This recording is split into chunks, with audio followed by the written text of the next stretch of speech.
वाह, क्या आईपीओ है।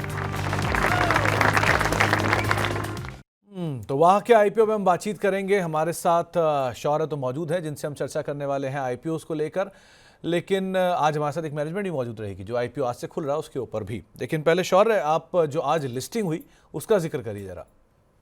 जी बिल्कुल, आज अगर लिस्टिंग की बात करें तो कह सकते हैं लिस्टिंग अच्छी देखने को मिली है। जैसा मार्केट का माहौल है वो सब है, उसके हिसाब से स्टैंडर्ड ग्लास लाइनिंग की अगर बात करें तो 172 पर खुला है, बल्कि इशू प्राइस था 140, यानी 30% के आसपास के प्रीमियम पर लिस्टिंग होते हुए नजर आई है। और सबसे इंपॉर्टेंट पॉइंट है कि अभी अगर देखें तो जिस प्राइस पर लिस्ट हुआ था उसी के आसपास चलता हुआ नजर आ रहा है। ऐसा नहीं है कि अगर लिस्टिंग हो गई, थोड़ा मार्केट का माहौल खराब था तो फिर गिरावट देखने को मिलेगी, उस प्राइस पे सस्टेन करता हुआ नजर आ रहा है। हालांकि एक और सेंस में कहें तो कहेंगे इतनी ज़बरदस्त लिस्टिंग नहीं है, क्योंकि सब्सक्रिप्शन बहुत ज़्यादा था, 183 टाइम्स सब्सक्राइब होता हुआ नजर आया था। सब्सक्रिप्शन तो अच्छा था, लेकिन लिस्टिंग के नंबर्स पे यहाँ बातचीत कर रहे थे। और दूसरा मैनेजमेंट आपकी स्क्रीन पर आप देख ही रहे हैं, आज से आईपीओ खुलने जा रहा है या खुला है लक्ष्मी डेंटल का। तो शौर्य, चले पहले आप उसी की डिटेल रख दिए, फिर हम दोनों मैनेजमेंट हमारे साथ मौजूद हैं, उनसे भी हम बातचीत करेंगे। जी बिल्कुल, अगर लक्ष्मी डेंटल की बात करें तो सब्सक्रिप्शन से शुरुआत करते हैं। अच्छा देखने को मिला है, पहला ही दिन है, लेकिन अभी ऑलरेडी लेटेस्ट आंकड़ों के हिसाब से 3 गुना के आसपास सब्सक्राइब हो चुका है। साथ ही साथ अगर हम बात करें तो लक्ष्मी डेंटल में अगर आप बिजनेस को देखें तो आपको देखेंगे इनका काम है, जैसे नाम बताते हैं, डेंटल के प्रोडक्ट्स बनाना है। लाइक जो हमारे दांतों को ठीक करने के लिए क्राउन ब्रिजेस लगते हैं, उससे रिलेटेड कंपनी का कारोबार है। और कंपनी के कारोबार में देखें तो अच्छी खासी ग्रोथ भी देखने को मिली है। जैसे इंपॉर्टेंट पॉइंट इनका ये है कि पिछले 2 साल में ये लॉस मेकिंग से प्रॉफिटेबल होते हुए नजर आए हैं, भले इनका रेवेन्यू इतना नहीं बढ़ा है। यानी कंपनी जो इंटरनल बिजनेस को, इकोनॉमीज ऑफ स्केल का फ़ायदा उठाते हुए अपने आप को जो है प्रॉफिटेबल करा है लॉस मेकिंग से। और एक ये बड़ा रीज़न है कि जिस वजह से कंपनी को अच्छा खासा हम देख रहे हैं सब्सक्रिप्शन मिलता हुआ नजर आ रहा है। चले, तो पहले जरा मैनेजमेंट से ही सीधे सीधे बातचीत करते हैं। बहुत सारी चीज़ें हैं उनसे बातचीत करने के लिए। हमारे साथ Rajesh Khakhar sir, chairman and whole time director Laxmi dental के मौजूद हैं। साथ ही साथ समीर मर्चेंट सर हैं जो कि MD and CEO Lakshmi dental के। सर, आप दोनों को ही नमस्कार और आप दोनों का ही स्वागत है कार्यक्रम में। और पहले आप दोनों को ही शुभकामनाएं। आज से आप लोगों का आईपीओ खुल रहा है और बहुत ही स्ट्रॉन्ग रिस्पांस पहले दिन देखने को मिला, 3 गुना ऑलरेडी हम सब्सक्राइब हो भी चुके हैं। सो बहुत बहुत शुभकामनाएं उसके लिए। पहले राजेश सर, एक सवाल आपसे रहेगा, जिस बिजनेस के साथ आप लोग मार्केट में उतर रहे हो, बहुत लिमिटेड कंपनी ऑलरेडी कामकाज करती हैं इस कारोबार में। इस सेगमेंट की और इस पूरे ही मार्केट की ग्रोथ बहुत इनॉर्मस है, क्योंकि आपका सबसे बड़ा दुश्मन जो है वो शुगर है। और शुगर का कंजम्पशन जैसे जैसे बढ़ रहा है वैसे वैसे आप लोगों की डिमांड भी बहुत स्ट्रांगली बढ़ रही है। सो क्या CAGR ग्रोथ आप एक्सपेक्ट कर रहे हो बिजनेस में?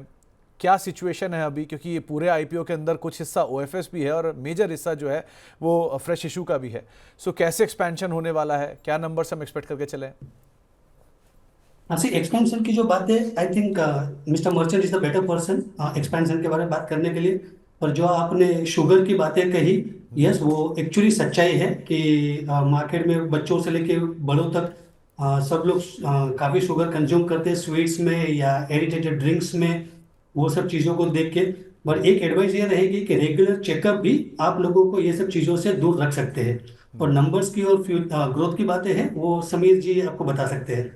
तो समीर सर, आप ही इस पे फिर डिटेल बताइए, क्योंकि OFS भी है। तो पहले तो कौन इन्वेस्टर एग्जिट कर रहा है, 1, 2 जो फ्रेश इशू है उसका इस्तेमाल कैसे होगा, और ऑब्वियसली बात है एक स्ट्रॉन्ग टेलविंड आपको मिल ही रही है। सो ये टेलविंड कहाँ तक लेके जाने वाली है?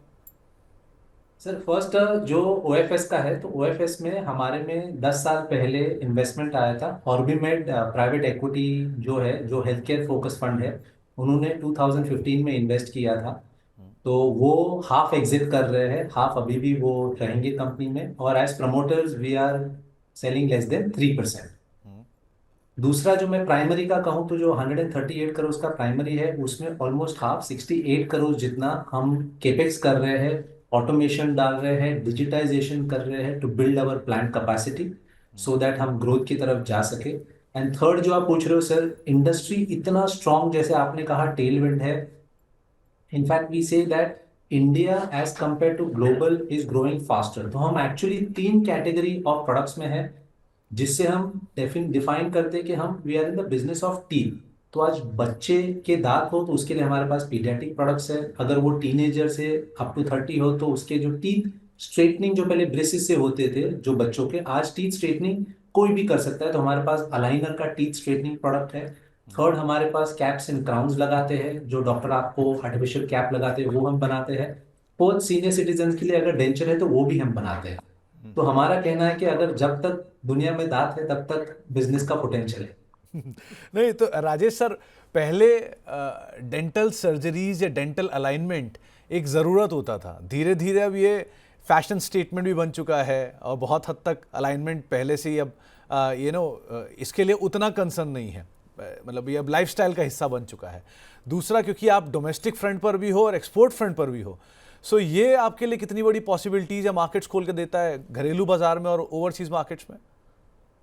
जब आप बोलते हो कि फैशन स्टेटमेंट बन गया है, पर अगर हम लोग समझो साइंटिफिक वे पे देखें या क्लिनिकल वे पे देखें तो सीधे दांत एक नेसेसिटी भी है। अगर आपके दांत स्ट्रेट और बराबर हो तो आपकी च्यूइंग एफिशिएंसी बढ़ती है, और अगर आपकी च्यूइंग एफिशिएंसी बढ़ती है तो काफी सारे हेल्थ रिलेटेड इश्यूज को भी आप सॉल्व कर सकते हैं, वैसे डॉक्टर्स कहते हैं, डेंटिस्ट कहते हैं। और रही बात जो फॉरेन की बातें करते हैं, तो वी प्राउडली सेड कि हमारे इंडिया से बने हुए दांत फॉरेन के पेशेंट को मुंह में लगते हैं। क्राउन एंड ब्रिज जो हम बनाते हैं वो इंडिया से एक्सपोर्ट होता है, यानी कि यूके, यूरोप और यूएसए में जो पेशेंट है जो वहाँ पे डेंटिस्टों के पास जाते हैं, वो डेंटिस्टों के हमें इंडिया में ऑर्डर्स मिलते हैं और यहाँ से दांत बना के वो डेंटिस्टों को हम सप्लाई करते हैं और डेंटिस्ट वही दांत पेशेंट के मुंह में लगाते हैं।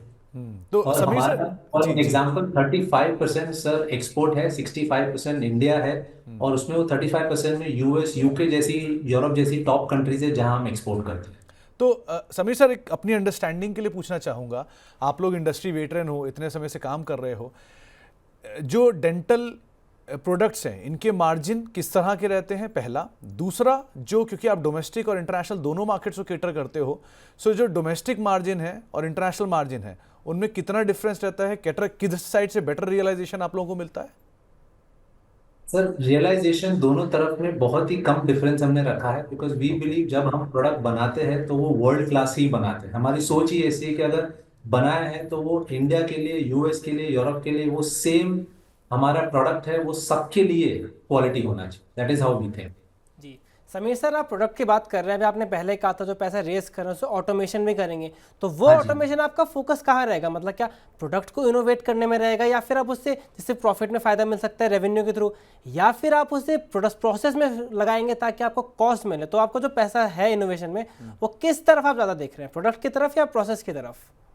सर आपने सही कहा, दोनों हाइब्रिड है, बिकॉज प्रोडक्ट के लिए प्रोसेस चाहिए, प्रोसेस होगा तो प्रोडक्ट बनेगा। जी तो वो हाइब्रिड है, कि दोनों में लगेगा। जहां हमें बेस्ट आरओआई का पोटेंशियल लग रहा है, हम इतने सालों से इवैल्यूएट कर रहे हैं बिजनेस को और हमेशा इंप्रूव करने की कोशिश करते हैं, क्वालिटी इंप्रूव कर रहे हैं, सर्विस इंप्रूव कर रहे हैं। बाकी जो चीजें हैं वो तो बाई प्रोडक्ट है, रेवेन्यू और प्रॉफिटेबिलिटी। अच्छा अच्छा राजेश सर, जैसे हम डेंटल की बात करें तो फॉरेन कंट्रीज में लोग रेगुलर चेकअप भी कराते हैं डेंटल में, लेकिन इंडिया में जनरली ये ट्रेंड देखा गया है कि जब कोई प्रॉब्लम आती है तभी जाके लोग जो है डेंटल की तरफ जाते हैं।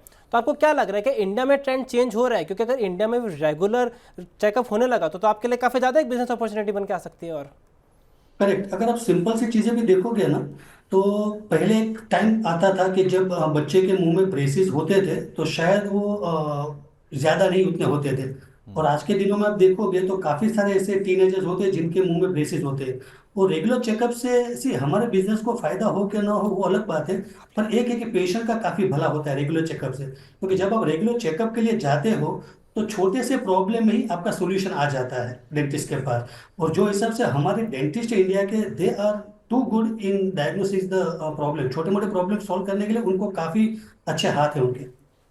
तो और एक जस्ट एक आई विल जी ऐड अ लिटिल कि यहाँ जो बच्चे जो है, अगर आप देखेंगे हमारे बच्चों के स्कूल में अभी डेंटल चेकअप होने लगा है काफी स्कूलों में। सो बच्चे आके बोलना शुरू करें कि पापा मम्मा मेरे मुंह में cavity, I need to go to a dentist. ये 20 साल पहले हम सोच भी नहीं सकते थे कि ऐसा पॉसिबल है। तो जो कैटेगरी में बच्चों में अवेयरनेस आ रही है, और कॉस्मेटिक डेंटिस्ट्री जो हम टीनेजर से यंग अडल्ट में आ रहे हैं, हमारी परचेसिंग पावर पैरिटी बढ़ रही है। So there are lot of situation which are very positive for the dental industry in India. तो समीर सर, दो बातें हैं। पहला, 20 साल, क्योंकि 2004 से आप लोगों की शुरुआत है, 2025 में हम खड़े हैं, तो 20-21 साल हो गए। 20-21 साल में एक डेमोग्राफिक चेंज तो हुआ ही है ड्रास्टिकली। 1 2, जिस तरह से जंक फूड का कंजम्पशन या फूड हैबिट्स में बदलाव हुआ है बेसिकली, वो आप लोगों के लिए एक बड़ा एज है। प्लस इंडियन मार्केट में जो फॉरेन जो टूरिज्म है, बेसिकली जो मेडिकल टूरिज्म है, वो बहुत तेज़ी से इम्प्रूव हुआ और डेंटल मार्केट इंडिया में बहुत ज़्यादा आई सर्जरीज एंड डेंटल सर्जरीज की बहुत ज़्यादा प्रेफरेंस होती है। सो ये आपके लिए कितनी बड़ी अपॉर्चुनिटी पोज कर रहे हैं गोइंग फॉरवर्ड? सर ये तो ह्यूज अपॉर्चुनिटी है। आज हम रिक्वेस्ट करना चाहते हैं गवर्नमेंट को, जैसे मेडिकल टूरिज्म हमारे कंट्री में आगे बढ़ रहा है, वैसे ही डेंटल टूरिज्म का भी बहुत स्कोप है। And Indian dentist we have roam the world. हम 100 कंट्रीज घूमे, Indian dentist are one of the best in the world. क्योंकि हमारे इंडियन डेंटिस्ट, जो दुनिया के डेंटिस्ट भी अच्छे हैं, पर इंडियन और दुनिया में एक ही फर्क है, हमारे इंडियन डेंटिस्ट थोड़ा इमोशन भी है ट्रीटमेंट में पेशेंट के साथ, तो वो भी देखते हैं। तो उस लिहाज से we should focus on dental tourism and that will really help the country grow. तो समीर सर, एक चीज़ और, क्योंकि आपके जो प्लांट्स हैं बेसिकली वो सारे वेस्टर्न साइड और सदर्न इंडिया में आप केटर करते हो। सो जो बाकी मार्केट्स हैं नॉर्दर्न साइड की या rest of the rest of India, इनको आप कैसे केटर करते हो और किस तरह से ये पूरा लॉजिस्टिक हैंडल करते हो? So that's a great question. In fact हम जो इन्वेस्टमेंट कर रहे हैं ऑटोमेशन में, डिजिटाइजेशन में, अगर आपको पहले पता हो तो डेंटिस्ट वो सिलिकॉन मटेरियल रबर मुंह में डाल के आपका माप लेते थे, इंप्रेशन ले लेते थे। जी। हम आज 62% इंडिया में डिजिटल इंप्रेशन पे पहुंच गए। ओके। कि हमने हमारे 160 लोगों को as a service model, scan as a service model pan India में रखा है। जहां से वो डेंटिस्ट का, अगर समझो आपका अपॉइंटमेंट है, आप कल 3 बजे जा रहे हो, तो हमारा बंदा आएगा डेंटिस्ट के साथ मिलके इंप्रेशन लेगा डिजिटल, और जो मुझे पहले दिल्ली से या कहीं से एक दिन में आती थी वो 1 मिनट में आ जाती। सो दैट इज हाउ अभी इंडिया बहुत डिजिटल हमारे लिए बन गया है। And now to cater to India has become much more easier as compared to before. Sameer sir, आपके लिए एक्सटर्नल टेलविंड्स तो काफ़ी ज़्यादा पॉजिटिव है, लेकिन अगर आपके इंटरनली देखें तो 2 साल में आप लॉस मेकिंग से प्रॉफिटेबल हुए हो, बल्कि रेवेन्यूज इतने नहीं बढ़े हैं। तो क्या ये इकोनॉमी तो स्केल का फ़ायदा मिला है, और आगे आने वाले टाइम में जैसे इतनी अपॉर्चुनिटीज़ है, तो आप उसका फ़ायदा कैसे उठाने को देख रहे हो? क्या आप मार्जिन एक्सपेंशन पे फोकस करोगे या फिर अपने रेवेन्यू ग्रोथ के ऊपर ज़्यादा फोकस रहेगा? सर यहाँ जो 2 साल का जो सिचुएशन है पोस्ट कोविड, आपको और हम सबको पता है कि आई डोंट थिंक कहीं किसी को भी डेंटिस्ट के पास जाना था वो ड्यूरेशन में कि मैं जाके मास्क निकाल के डेंटल ट्रीटमेंट कराऊं। तो that was one of the reason and we were very patient. In fact हमारे जो लोग हैं, हमने उन सब लोगों को रिटेन किया, उनको अपस्किल किया, अप ट्रेन किया, अपग्रेड किया, प्रोसेसेस इवेल्युएट की, काफी सारी ऑटोमेशन पे काफी फोकस्ड आया, जिससे आप लास्ट ईयर और ये 6 महीने का रिजल्ट देख रहे हो। And what we could say is हमने जो मेहनत की है आगे भी हम करते रहेंगे डेंटिस्ट्री के लिए। एक चीज़ और राजेश सर, मैं आपसे ही पूछना चाहूँगी कि आप 20 साल से बिजनेस को देख रहे हो, मतलब you know it in and out, Indian market, abroad markets, तो आने वाले समय में बजट सामने खड़ा है, कुछ उम्मीदें आप भी लगा ही रहे होंगे गवर्नमेंट से। अभी समीर सर कह भी रहे थे कि मेडिकल टूरिज्म की तरह तर्ज पे ही डेंटल टूरिज्म को बढ़ाना चाहिए। आप कोई एक्सपेक्टेशन लेके चल रहे हो कि कोई ड्यूटी में बदलाव या कोई फेरबदल जो आपके सेक्टर के लिए, आपके ग्रुप के लिए अच्छा हो? डेंटिस्ट में to be very honest, material इतने मायने नहीं करता है जितना स्किल मायने करती है। तो when we talk about dental tourism, of course अगर जैसे इंश्योरेंस है, डेंटल इंश्योरेंस के ऊपर अगर बात होती है तो it's good for the public. Fact ये बात सही है, उसको अब तक कॉस्मेटिक्स पे रखते हैं तो शायद इसलिए वहाँ पर इतना एज मिल नहीं पाता, लेकिन अगर वो भी डाल दिया जाए तो एक बड़ा एज आने वाले समय में देखने को मिल सकता है। समीर सर, जाने से पहले एक और सवाल, मतलब क्योंकि आपके बिजनेस में जो बेसिक्स हैं वो तो हम समझते हैं, जिसमें इम्प्लांट्स एंड ऑल रहते हैं, लेकिन आपने 3D printing resins, bio compatible 3D printing resins, इस तरह के टेक्निकल शब्दों का अगर आप आसानी से समझा पाएँ कि ये कैसा बिजनेस है, तो रिटेल निवेशकों को ज़्यादा आसानी होगी समझने में। सर 3D प्रिंटिंग वही है जो पहले चीजें जो हाथों से बनती थी, आज जैसे हम फोटो को 3D प्रिंट कर सकते हैं। एक आप कैमरा लेके फोटो खींचे और आप प्रिंट करते हो, उसको अगर 3D शेप में लाया जाए, आप आज 2D प्रिंट कर रहे हो, तो अगर आपका जब जॉ का स्कैन होता है वो हमें 3D में मिलता है, तो उसको हमारे इधर प्रोसेस करने के लिए 3D प्रिंटिंग का प्रोसेस लगता है। तो वो हाई लेवल की टेक्नोलॉजी यूज करके हम आज, एग्जांपल यूएस से पहले हमें इंप्रेशन आना था तो 2 से 3 दिन या कभी 4 दिन लगते थे, आज वो 3D स्कैन के द्वारा 1 मिनट में आती है और हम 3D प्रिंट कुछ घंटों में करके हम उस पर दांत बना के क्विकली रिटर्न भेज सकते हैं कि यूएस में भी दांत 5 से 7 दिन में पहुंच जाते हैं। राजेश सर, आप जैसे बता भी रहे हैं कि आपके इंडस्ट्री में जो स्किल है पीपल का, वो काफ़ी ज़्यादा इंपॉर्टेंट क्राइटेरिया है।